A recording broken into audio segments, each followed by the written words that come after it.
rejoint l'UPR quand vous avez quitté le Front National? Alors, c'était en septembre 2017 que j'ai quitté le Front National. Ah oui, cette question, je l'ai déjà vue. Pourquoi j'ai pas rejoint l'UPR? Alors, est-ce que vous auriez dans l'idée de rejoindre un parti dont le président, je parle du président, je parle pas des gens en général, des gens très sincères là-bas, depuis des années vous insulte.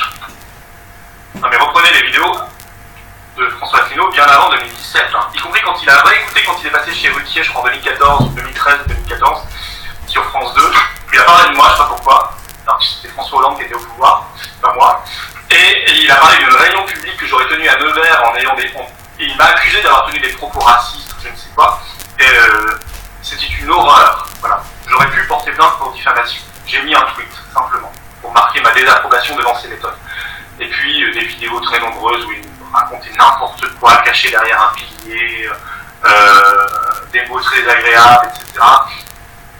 Il était hors de question, évidemment, de rejoindre quelqu'un qui m'insultait depuis des années, et qui, d'ailleurs, quand je suis parti, ne m'a pas contacté, n'a pas cherché à me contacter, et a fait simplement une vidéo et un communiqué en mettant quelques mots un peu plus sympathiques ou plus ambigus que les autres, sans jamais vraiment dire de tendre la main. Et encore, j'ai su depuis que c'était parce que l'ancien secrétaire général de l'UPR lui avait demandé de rajouter ça qu'il l'avait fait. Il ne pouvait pas le faire.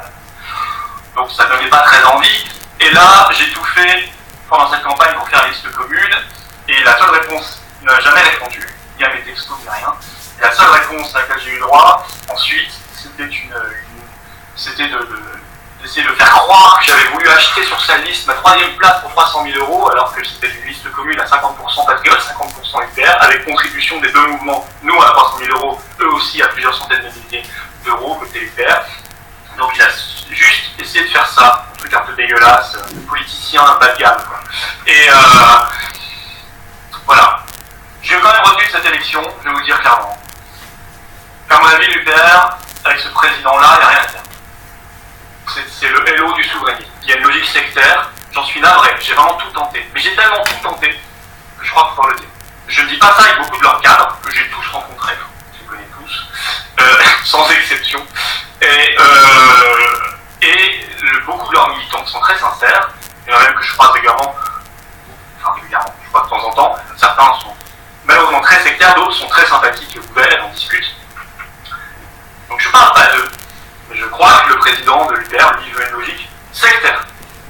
Et il fera probablement, peut-être qu'il progressera un peu à la prochaine présidentielle, il fera peut-être 1,6 ou 1,7 ou 2, et il fera une vidéo pour expliquer que c'est une immense progression formidable, etc. Voilà. Il faut être sérieux. Il faut être sérieux sur le sujet. Donc s'il change d'avis, eh bien il me le dira, il n'y a pas de problème. Moi, vous savez, j'ai l'espace l'ardoise